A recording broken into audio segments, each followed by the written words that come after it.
De país miserable a país rico.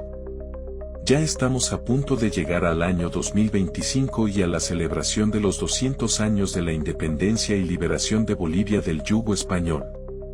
Pero la triste realidad es que, con 2 siglos de libertad, seguimos siendo el país más empobrecido, sobre un territorio rico en recursos naturales, de Sudamérica.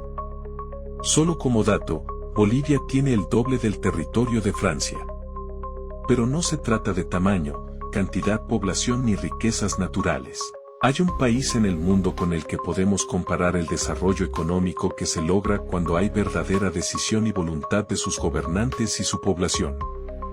Y este es el caso del diminuto e inicialmente despreciado Singapur, en Asia, que tiene apenas 734 kilómetros cuadrados de territorio, 11 veces menos que Bolivia, que posee 1.100.000 kilómetros cuadrados.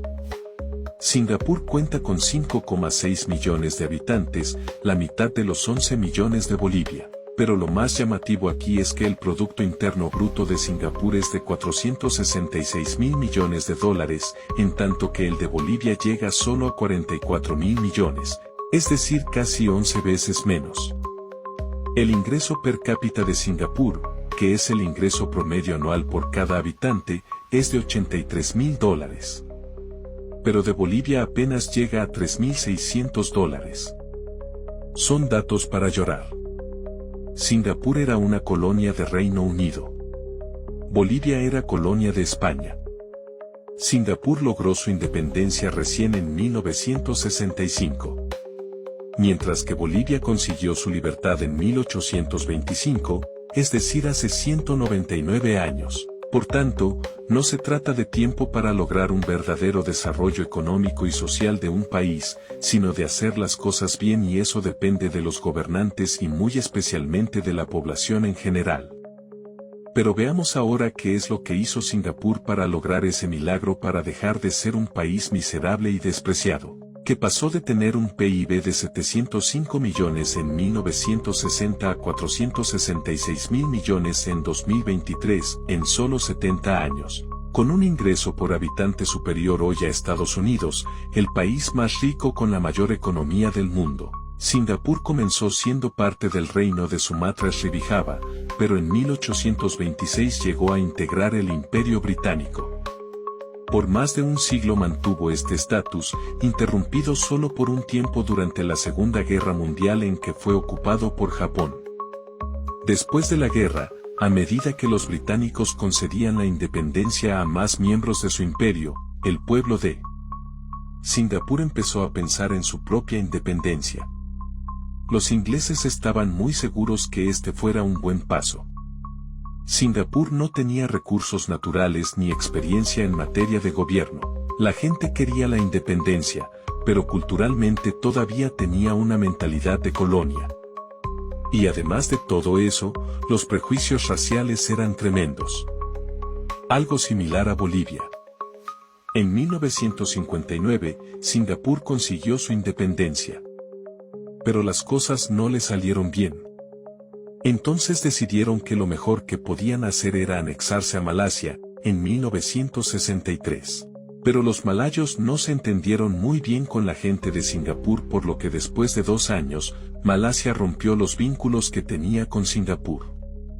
El líder del país, el primer ministro Lee Kuan Yew, sintió que su nación había quedado a la deriva con pocas perspectivas y aún menos esperanzas. No les quedaba sino una cosa por hacer: salir ellos mismos de tan penosa situación. Adelante con un plan. Lee Kuan Yew trabajó con el problema hasta que dio con un plan. Kuan Yew era un líder joven con apenas 42 años de edad. A diferencia de muchos de sus paisanos, tenía educación. Sabía que era posible darle un nuevo rumbo a la situación, pero lograrlo tomaría toda una generación. Su meta era crear condiciones de país del primer mundo en una nación del tercer mundo. Y esta es la manera como decidió hacerlo. 1. Atraer industrias. Su primer objetivo fue llevar al país industrias que pudieran emplear una gran cantidad de mano de obra no especializada para que de esta manera la gente pudiera tener un trabajo. 2. Crear viviendas. quiso mejorar la realidad de las viviendas de la población. Podrían habitar mejores casas, pero pagarían por ellas. 3. Mandar a la gente a la escuela. La única manera para que el país mejorara era que la gente mejorara. Hizo que la educación fuera accesible a todos. 4. Estableció un sistema bancario. La meta ambiciosa era hacer de Singapur el centro financiero de Asia. 5. Alentó los viajes internacionales. Singapur llegaría a ser un punto de atracción turística y de negocios, con un aeropuerto de clase mundial. La meta de Yiu era alta y su plan ambicioso. Para hacer realidad su sueño tendría que estar decidido a alcanzarlo, pero aún así, necesitaría ayuda. Acudió a las Naciones Unidas. Y aunque la organización estuvo dispuesta a ayudar, al principio las cosas no fueron tan fáciles. Un industrial y asesor en economía de la ONU visitó el país y dijo que aquello era un desastre. Había huelgas por cualquier razón. La violencia brotaba cada día y donde quiera. Su primera impresión fue que ahí no había nada que hacer. Pero Yiu y el pueblo de Singapur perseveraron. Primero, el Banco Mundial, Inglaterra y Japón les prestaron cientos de millones de dólares. Luego, llevaron expertos de todo el mundo para que les ayudaran, seleccionados cuidadosamente de países líderes en su campo, Japón y Alemania, asesores técnicos para instalar fábricas. Suecia y Holanda, expertos en la banca y las finanzas.